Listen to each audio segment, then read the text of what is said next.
반갑습니다. 시 한 편 나누면서 시작하겠습니다. 꽃향기는 그 존재만으로 벌과 나비를 부르고 웃는 꽃이 보는 사람도 위로하는데 사람은 존재만으로 향기를 풍기지 않는다. 이 변경섭 시인이라는 분의 시집 표지에 나와 있는 글을 보면서 그렇구나. 이것이 문제구나 하는 생각을 했습니다. 그러면 사람은 지금 어떤가? 신경림 시인이 그 시에서 이제 이 땅은 썩어만 가고 있는 것이 아니다. 라는 상당히 긴 시를 남긴 적이 있습니다. 그 시에서 지금 사람은 어떤가 하는 것에 대한 총체적인 그런 이야기가 시인의 눈으로 이야기되고 있어서 그 내용을 잠깐 좀 나누고 싶습니다. 이제 이 땅은 썩어만 가고 있는 것이 아니다. 봄이 되어도 꽃이 붉지를 않고 비를 맞고도 풀이 싱싱하지를 않다.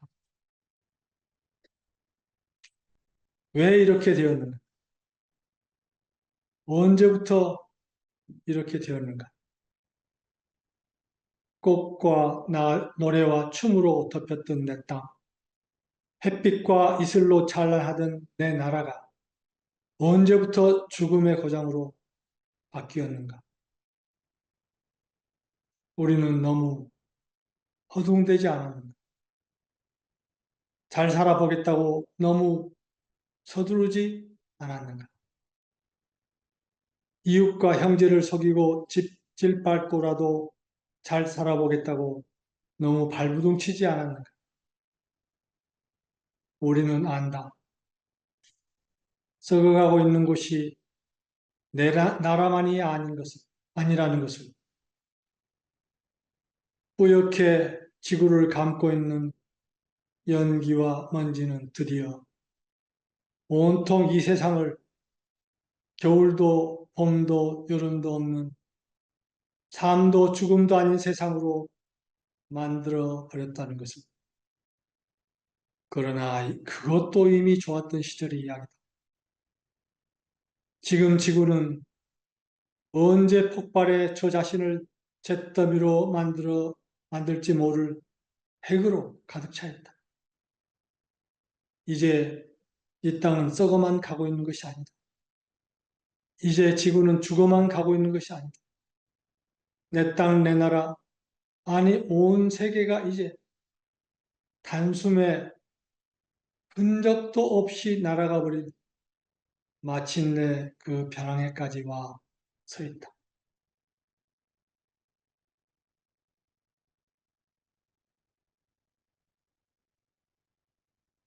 이것이 인류가 자기중심적인 상태에서 만들어온 문명의 현재 모습을 그 시인의 눈으로 생생하게 그린 그림이라고 볼 수 있습니다.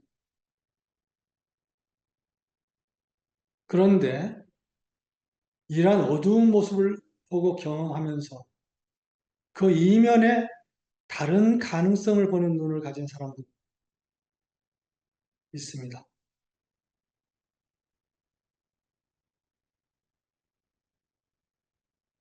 상당히 전에 그 한길사의 김원호 대표의 책을 사서 읽은 적이 있습니다. 거기에 홈플 작가에 대한 이야기가 나옵니다.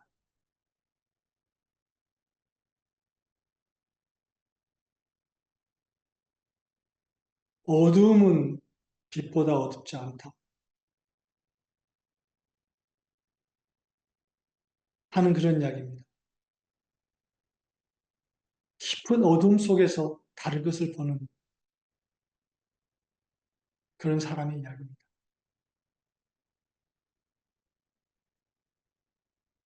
여기 열레지님이 계시지만 농사 짓는 사람들은 잘 아는 이야기입니다. 저 나무는 땅 위에 둥치와 가지 모양과 같이 그대로 반대편 땅 속에 똑같은 모양과 길이로 뿌리를 내린다. 땅 속에 뿌리가 한치 자랄 때 땅 위에 가지도 한치 뻗어 오르는 것이다.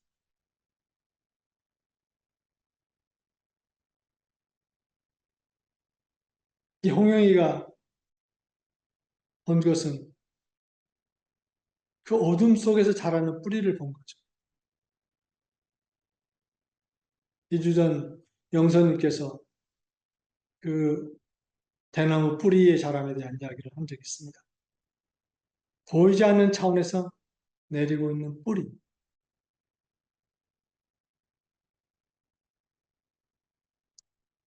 그래서 그 홍영희 작가가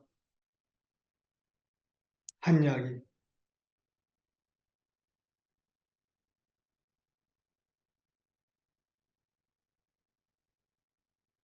제가 정말 쓰고 싶었던 것은 딱 한 가지만 말하라고 한다면 어둠이 결코 빛보다 어둡지 않다는 것입니다.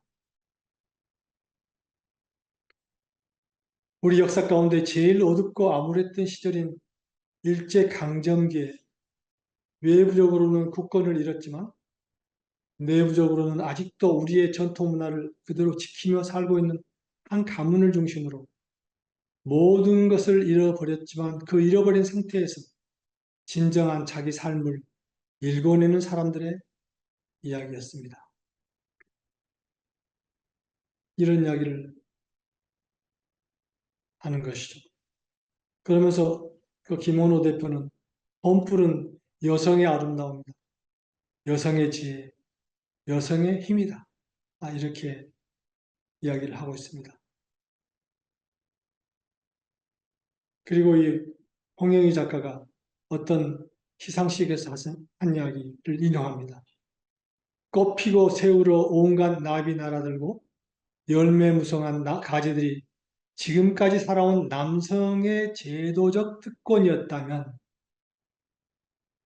묵묵히 그 모든 것을 견디고 당하면서 땅처럼 받아들여 어두운 눈물로 제 뿌리를 적시는 것이 여성이었다. 여성은 연약하지 않다. 여성은 근원적인 생명력을 가지고 어두움을 발효시킨다. 전혀 다른 세계를 이 어두움, 지금 신경림 시인은 지금 현재 문명의 그 어두운 양상을 기록을 했는데 여기서 이 김원호 대표는 그것은 남성 사회, 남성들이 만드는 사회의 히스토리에 대한 것이다. 이런 이야기를 하는 거죠. 근데 여기서 홍영희 작가도 그 남성들이 만들어 온 그 모든 질곡과 어두운 그런 상황 이면에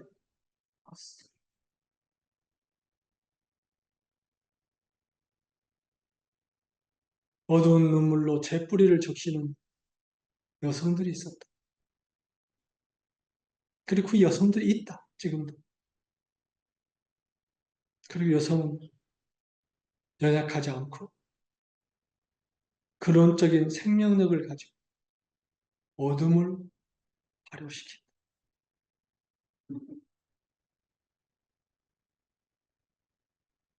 이번에 한강이라는 여성이 바로 이러한 그 어두운 역사 속에서 거기에 뿌리 내리는 것 같이 뿌리 내리고 있는 근원적인 생명력을 사랑의 시각으로 바라보면서 쓴 작품들이 세계인들을 감동시킨 그런 역사를 드러낸 것이죠.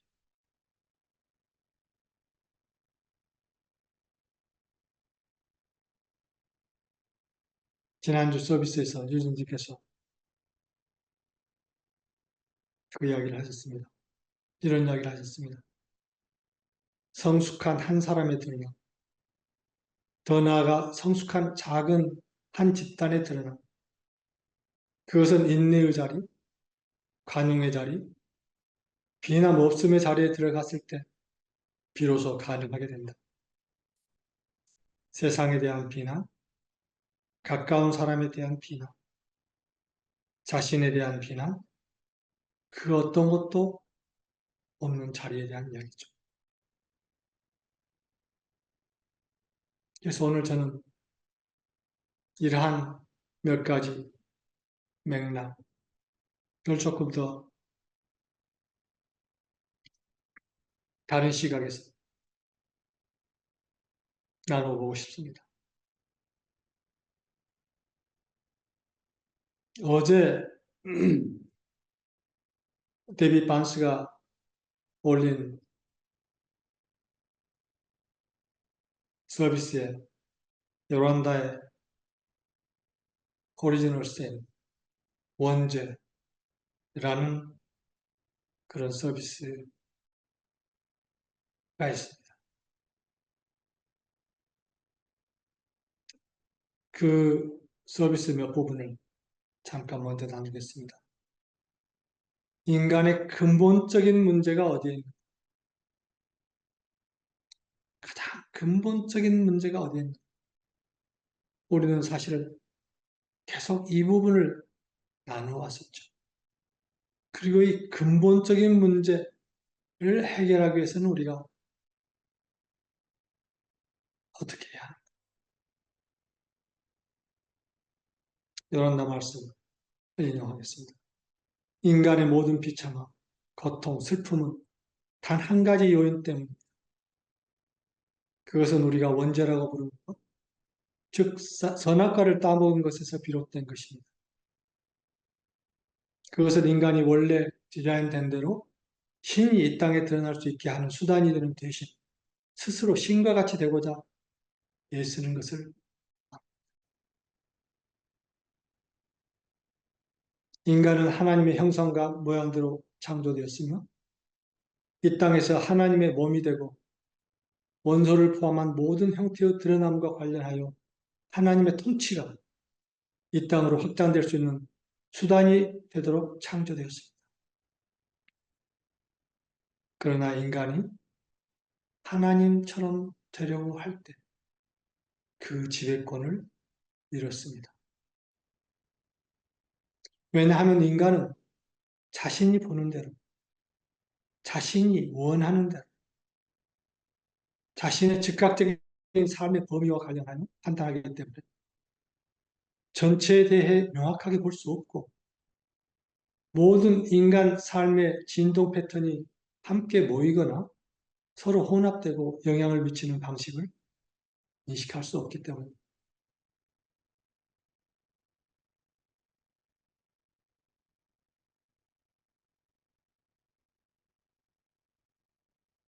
그래서 그것을 우리가 선악과라고 하는 겁니다. 성경에 나온 말씀, 너희가 선악을 알게 하는 나무의 열매를 먹는 날에는 죽으리라. 이렇게 되어 있죠. 그런데 이것은 이제 그 분리된 개인적인 자기 중심적인 인식을 바탕으로 자기가 마치 신이냐 모든 것을 판단하고 그것을 바탕으로 비판하고 비난하고, 그래서 지금 현재 세상이 이 모양이 지금 되어 있는 셈이죠. 요나단께서 다시 말씀하십니다. 그런데 이것을 다른 각도에서 보면 너희가 이 금단의 열매를 먹지 않는 날에는 반드시 살리라. 라는 말씀이 되는 거죠. 그래서 중요한 것은 이 금단의 열매를 먹지 않는 것입니다. 핵심적인 것은. 그래서 이제 이 패턴에서 새 패턴으로 나아가는 과정, 즉 부활의 과정에서는 회개, 참회, 용서 등과 관련하여 구체적인 무언가가 일어나야 합니다. 진정한 회개는 단순히 자신의 삶의 방향을 바꾸려는, 기꺼이 바꾸려는 의지입니다.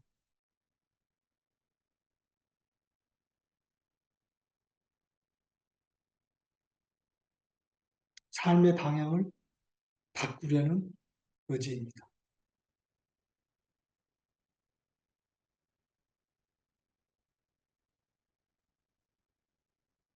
근데 회개와 용서의 과정은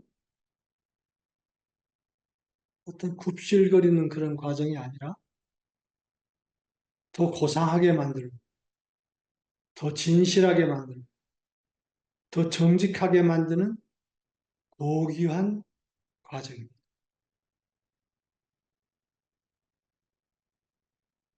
그러나 실제 삶의 방향처럼 의지, 간절한 의지는 실제적으로 그렇게 되어야 합니다. 그래서 개인이 저항하고 분개하고 거부하는 한 그는 회개할 수가 없습니다.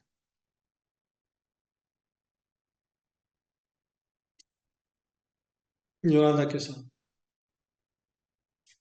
핵심적인 문제점을 이야기한 것이죠. 선악과, 그리고 선악과를 먹지 않음으로써 그것이 회개인데 바로 그 회개함을 통해서 우리가 죽음으로 가는 길에서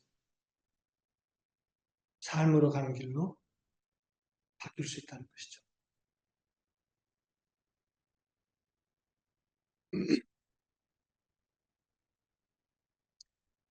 우리가 주로 접하는 세계는 차원의 세계.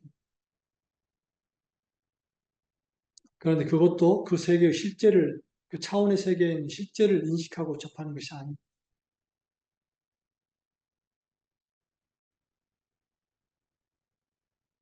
이미 나에게 쌓여있는 그 인식의 구조를 통해서 차원의 세계를 만나는 것이죠.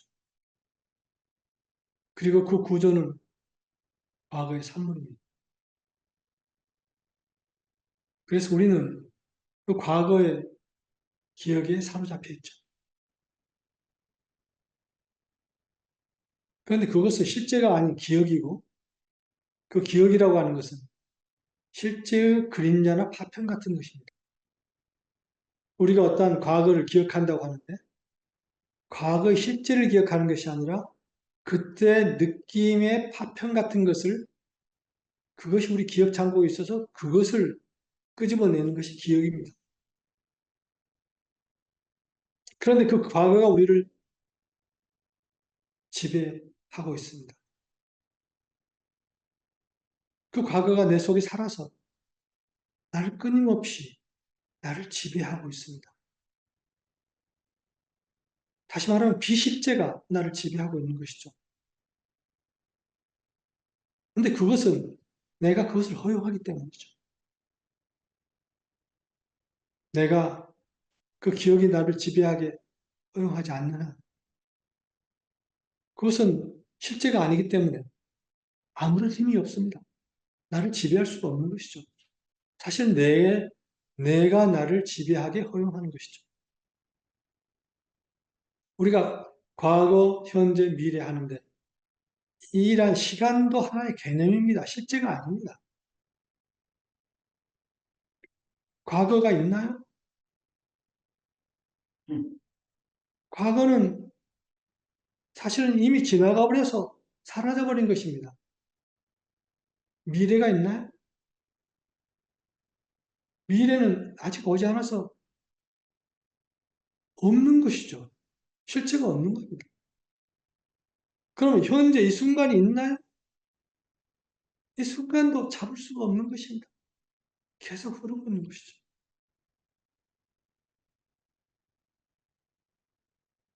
그래서 실제는 다시 말하면 실제 또는 진리라고 말할 수 있는데 시간 차원에 있지 않습니다. 또는 물론 형태 차원에 있지 않습니다. 우리가 생각하는 차원 속에 있지 않습니다.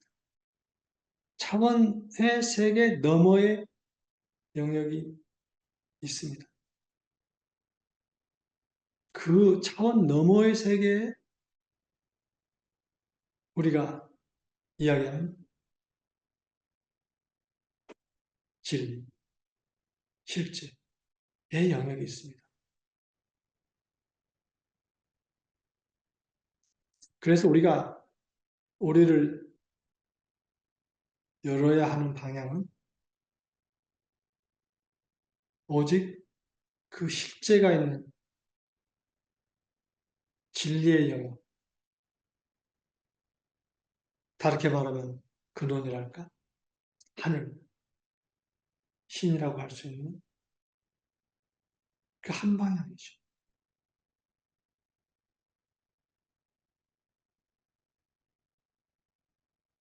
그래서 우리가 세미나에서 아주 기초적으로 배운 내용이죠. 우리가 우리 가슴을 열어야 하는 방향은 뒤를 돌아서 한 방향. 그리고 이 세상을 향해서는 세상의 영향이 나에게 들어오지 못하게 우리를 울타리로 감싸고 있어야 한다. 그리고 이 세상을 향해서는 우리가 이 세상은 발산의 대상이다.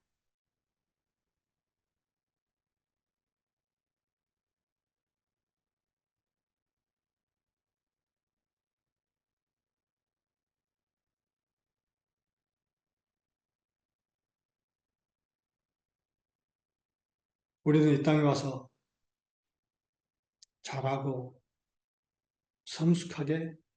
성숙해 가게 디자인되어 있습니다. 우리는 여러 차원을 가지고 있죠. 이, 이 보이는 차원만 하더라도 그 보이는 차원, 이 땅에 와서 이 보이는 차원이 성숙하게 되어 가도록 디자인되어 있습니다. 그래서 육체적 성숙, 먼저 몸이 성숙해야죠. 우리가 조그만 세포로서 우리 엄마의 뱃속에서부터 우리의 이 땅에서의 삶을 시작했죠. 거기서 육체적인 성숙은 그때서부터 이루어집니다. 그 세포, 난자와 정자가 이렇게 맞는 그 세포가 자라기 시작하죠. 뱃속에서 자라서 때가 되면 나와서 한동안 성숙을. 그런데 그 성숙은 누가 시켜주나요? 하늘이. 생명이 시켜줍니다. 생명이 함께 하기 때문에 그 성숙이 가능합니다.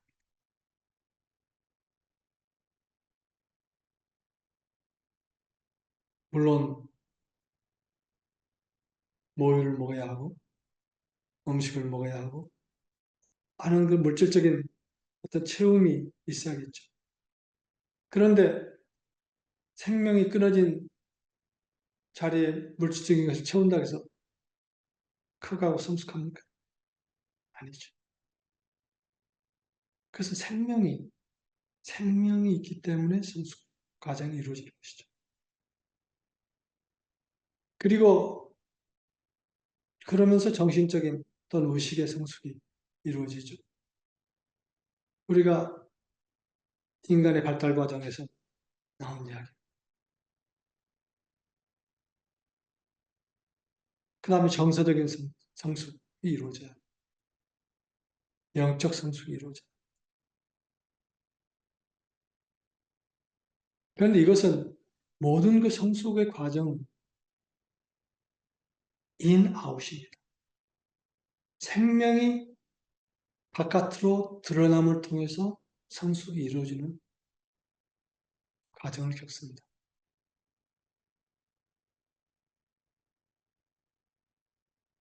바깥에서 무엇이 채워져서 예를 들어서 우리의 정신 의식이 성숙되어 가기 위해서 지식을 잔뜩 집어넣는다. 그렇다고 해서 우리 의식이 성숙해집니까? 그렇지 않습니다. 예능 교육을 많이 받는다고 해서 정서적으로 성숙해집니까?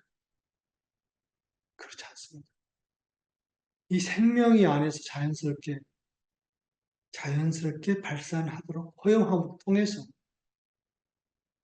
우리의 육체가 성숙하는 것처럼 의식도 성숙해가고 정서도 성숙해가고 이건 아주 자연스러운 과정입니다.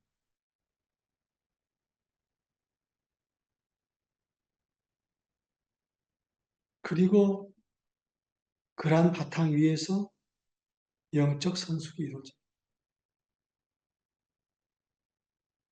인간은 그래서 이 땅에 와서 그런 육체적인 또는 정신의, 의식의, 정서의 성숙을 이루면서 영적 성숙을 이루도록 이렇게 되어 있습니다. 그 영적 성숙은 어떤 것인가? 그건 영적으로 지각하고 인식하고 이해하는 능력과 관련되어 있습니다.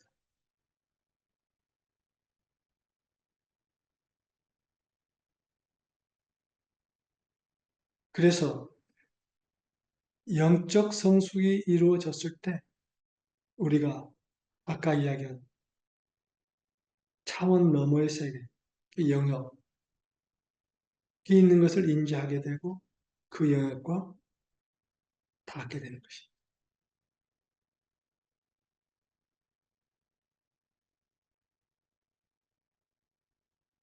그래서 우리가 있어야 할 자리는 바로 그 자리인 것이죠. 유진님께서 이야기하신 그 자리가 그 자리. 영적 성숙을 통해서 있어야 하는 바로 그 자리. 요한나께서 말씀하신 선악과를 먹지 않음으로써 살기 시작하는 자리입니다.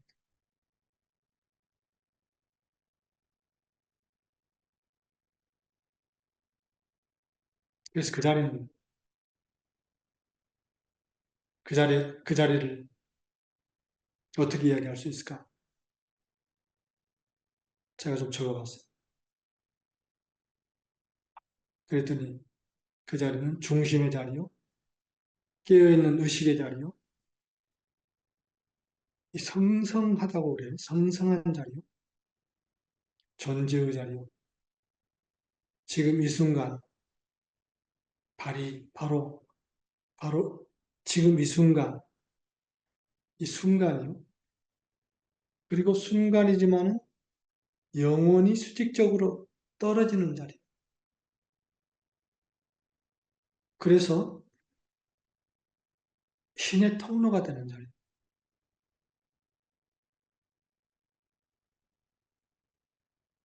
사랑과 신의 사랑과 생명이 흐르는 진리의 자리요. 사랑과 진리가 만나 생명이 탄생하는 자리.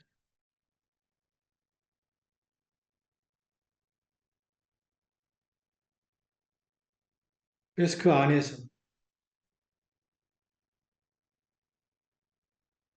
그 안은 어떻게 보면 불의 자리라고 볼 수 있어요. 사랑은, 사랑의 상징은 불인데, 불의 자리, 타고 있는 불의 자리.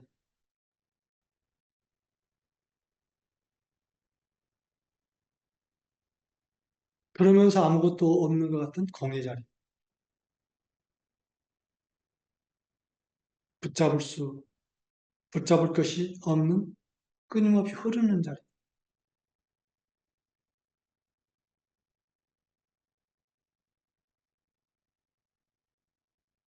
제로 포인트 장애.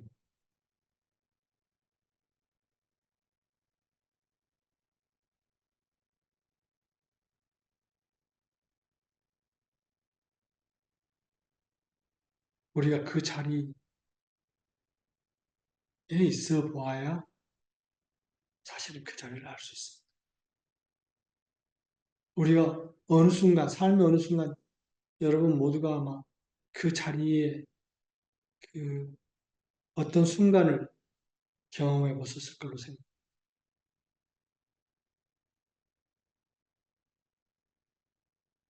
그것은, 어, 마틴께서 그 울타리로 둘러싸인 자리가 있습니다. 그래서 그 자리 안에서 빛의 속도로 돌아가는 이 세상은, 이 세상은 빛의 속도로 돌아가고 있습니다.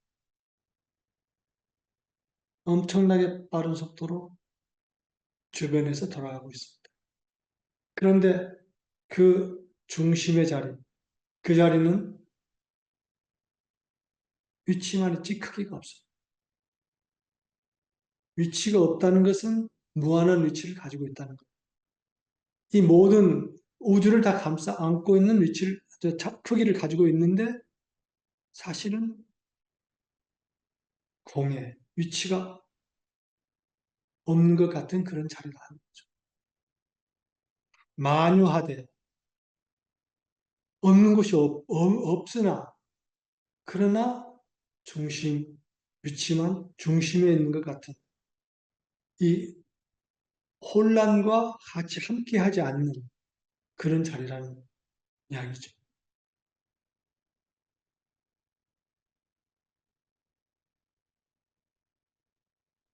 그 자리에서 우리가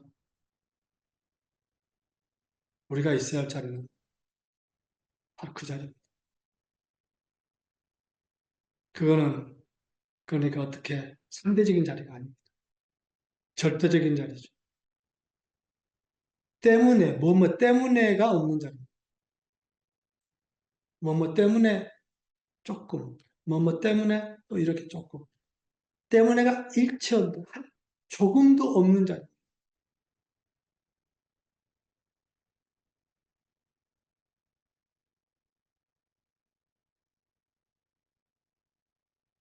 그렇기 때문에 탈 것이 아무것도 없죠. 티끌 같은 불순물도 없는 자리. 그 자리가 우리의 자리입니다.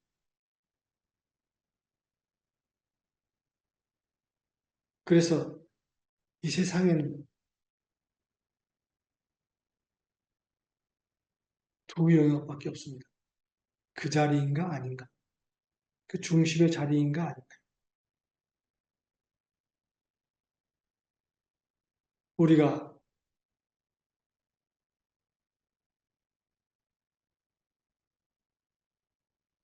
너무나 잘 압니다. 내가 그 자리에 있는가? 그 자리를 떠나야 합니다. 다른 사람들, 많은 사람들, 이 세상 돌아가는 모든 것이 사실은 그 자리 바깥에서 돌아갑니다. 저 사람은 그 자리 바깥에 있잖아. 근데 우리는 그렇게 비난할 필요가 없습니다. 그것은 그 사람의 일입니다. 나는 그 자리에서 그 바깥에 있는 사람들,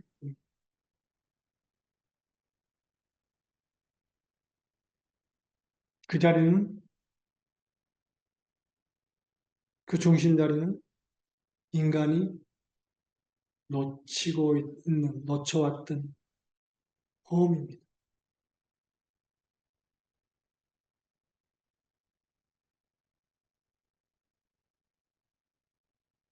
인간의 모든 노력, 발버둥, 모든 발전, 모든 지금까지 해온 문명, 문화, 모든 것은 사실은 그 자리를 향한 깊은 동경의 발로입니다.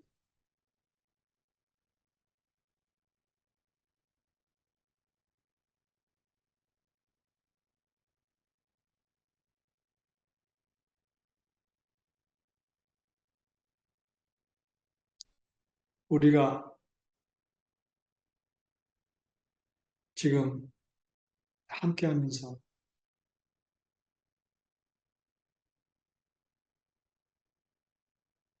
그 자리에,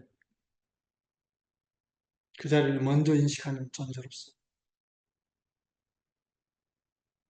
숙제가 있습니다.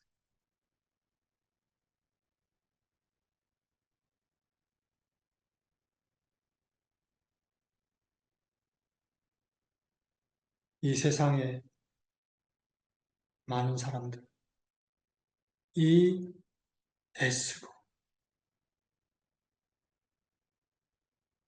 발버둥치고 하는 그 모든 것은 그 자리를 향한 깊은 동경의 발로다. 그럼 우리에게 있는 책임은 무엇인가? 그들이 이 자리를 찾을 수 있도록 돕는 것입니다.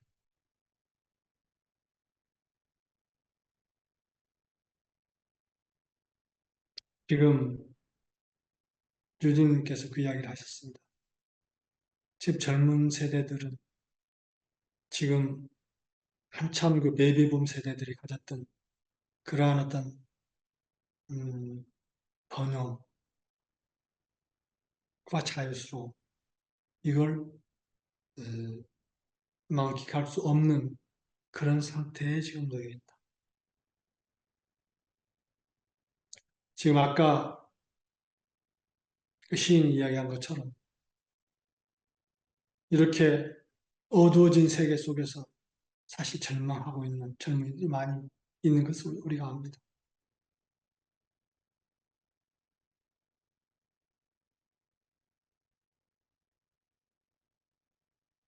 그런데 그 친구들만이 아닙니다. 젊은 사람들만이 아닙니다. 나이 많은 사람들, 또 절망 속에 있는 사람들이 많습니다. 그런데 그 절망은 어디에서 오는 것인가? 선악과를 따먹는 것에서 오는 것이죠. 지금 자기를 판단하고 상황을 판단하고 그러면서 절망, 그 어둠을 보면서 어둠 속에서 헤매면서 절망. 그들을 우리가 먼저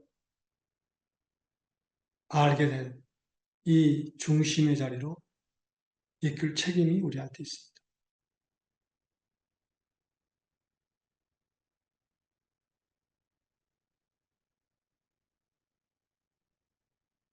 그것이 우리가 지금 하고 있는 삶의 예술 세미나로 초청하는 것도 하나의 방법. 그런데 그보다 먼저 그 안에 있는 그 중심에 있는 나로서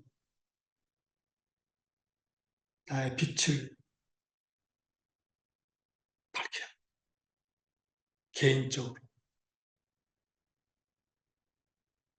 나의 빛을 발산할 때 창조의 과정에서 우리가 알죠.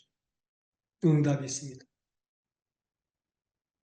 그래서 그들을 안내할 수 있는 것은 나로부터 출발. 나의 빛을 발산하는 것은.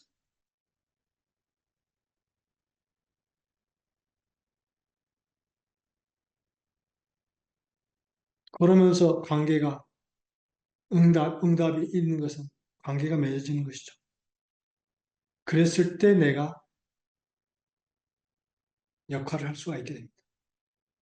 응답이 있을 때 초청할 수가 있는 것이죠. 그것이 끌어들이는. 그럼으로써 그들이 우리가 있는 자리로 오게 할 수가 있다. 그런데 그 끌어당김의 핵심은 선악과 먹는 것을 그치도록 하는 것입니다. 선악과 먹는 것을 그치지 않고는 결코 이 자리로 올 수가 없습니다.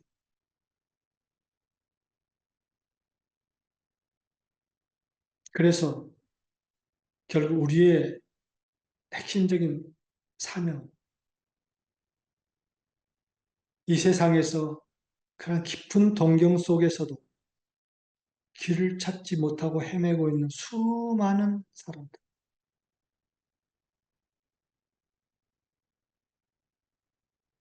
그들에게 우리의 빛을 비추어서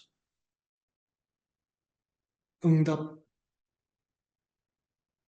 이렇게 할 수 있게 함을 통해서 우리가 그들에게 선악과 먹는 것을 그치고 우리 안으로, 우리가 있는 이곳으로, 이 중심으로 들어오게 하는 것. 이것이 우리의 일차적인 사명입니다.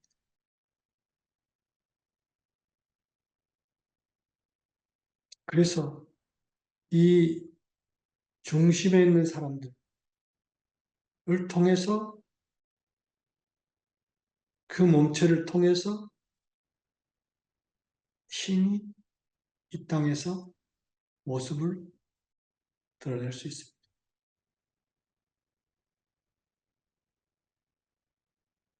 그런데 이 중심에 들어오지 못하는 한 희망이 없습니다. 결국 애씀 속에서, 헛된 애씀 속에서 결국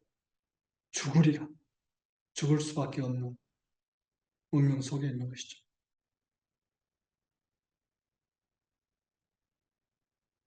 그래서 그 속에 있는 존재들을 우리가 이 중심으로 오도록 하는 것은 정말 중요한 일입니다.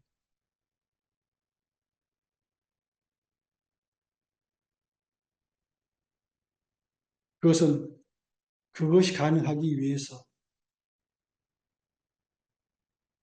우리 개개인이 그 중심 자리에서 한치도 벗어나 안 됩니다.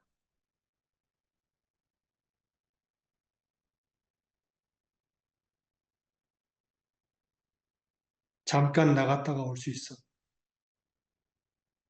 안 됩니다. 이제 허용이 안 됩니다. 지금 시대가 너무나 급박합니다. 시간이 없어요.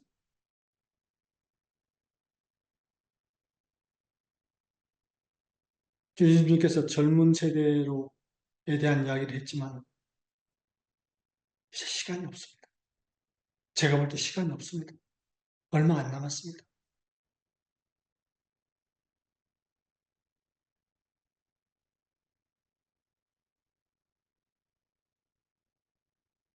사실 지금은 오랜 세월이 흐른 것 같지만 많은 그 영적 흐름에서 종말의 시대를 이야기합니다.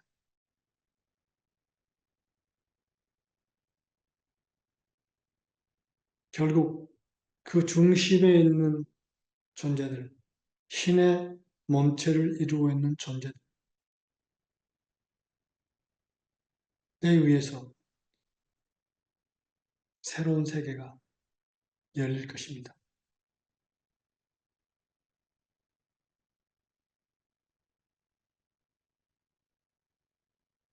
그런데 그 시간은 언제가 될지 아무도 알 수 없습니다.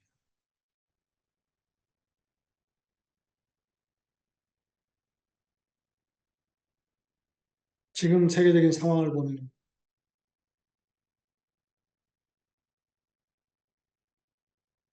참 급박합니다. 그래서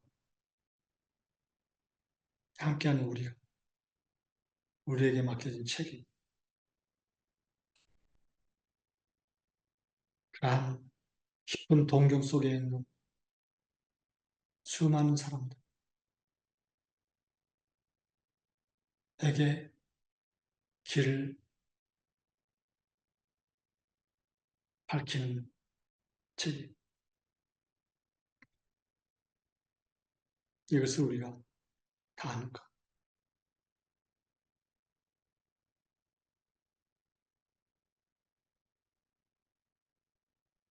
이것만이 참 우리가 사는 의미일 것입니다.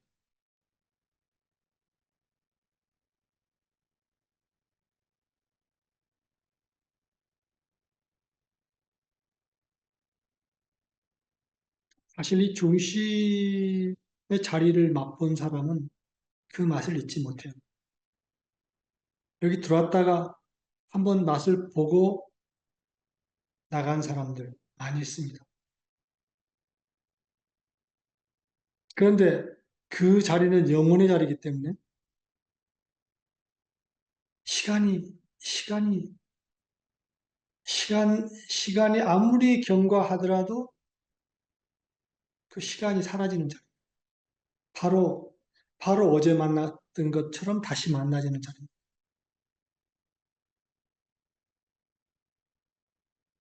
그 자리에 들어왔다. 지금 다시 어떤 여건에 의해서 그 세상 속에 휩쓸려 있는 많은 사람. 손을 내밀어 만나보면은 바로, 바로 그 자리를 함께 찾을 수 있습니다.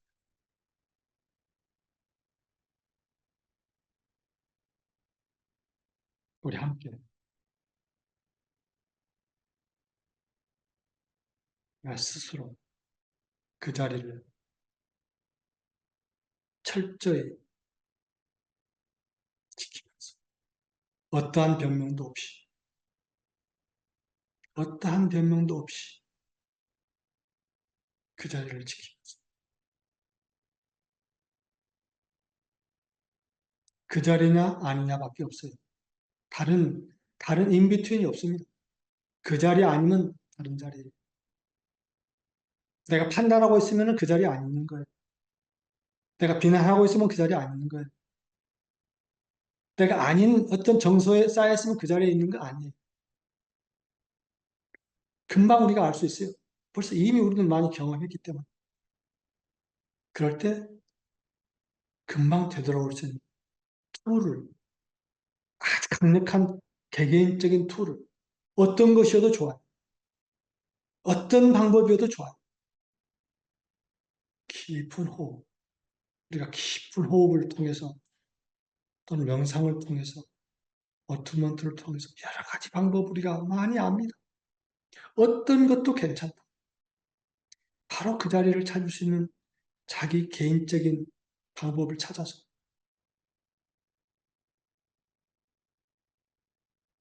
그 자리에 잠깐이라도 내가 바깥으로 나가 있다는 것을 인지하면 바로 그 자리로 돌아와야 합니다. 그러면서 우리가 할 일을 해요. 사실 함께 이 시간 나누셔서 반갑습니다. 그러면 제 말씀을 여기서 마치고 응답 시간을 잠깐 갖겠습니다. 우리가 지금 함께하는 이 모든 표현은 사실 이 세상을 향한 축복의 표현입니다. 우리를 통해서, 우리의 의식과 가슴을 통해서 영적 표현으로 드러나는 그 모든 것이 이 세상에 빛을 발하는 것입니다. 그래서 진동적인 차원에서 이 세상에서 응답, 응답의 어떤 그런 가슴들이 열릴 수 있을 걸로 생각합니다. 요란다께서 그 서비스에서 그런 이야기를 하십니다. 우리가 이 중심으로 사람들을 들어오게 초청하는 것은 이것은 사실은 신의 우선적인 목적이다. 궁극적인 목적이 아니다. 우선적인 목적, 그것이 이루어졌을 때 그 다음 원래의 상태로 돌아가는 것이다. 이미 우리는 이 2만 년 전 타락이 오기 전에 수십 년을 이미 신의 통로로서 이 땅에서 역할을 했다. 그런데 사고가 난 것이다. 인간들의 자기중심적인 그러한 것 때문에 사고가 난 것이다. 그래서 그것을 다시 이렇게 회복하는 것, 고치는 것. 그것이 일차적인 목적이 된 거지만, 그러나 그것은 궁극적인 목적이 아니다. 다시 이렇게 회복이 됐으면 원래의 역할로 돌아가는 것이다. 원래의 우리들의 역할을 하는 것이다. 이런 이야기를 하세요. 사실 우리들이 지금 1차적인 책임은 우선 그 고장난 인간의 몸체라고 하는 것을 수리하는데 우리가 역할을 하는 것입니다. 먼저 내가 그 고장난 상태를 내가 자각하고 온전히 내가 회복이 돼서 그래서 내가 신과 같이 신의 손이 돼서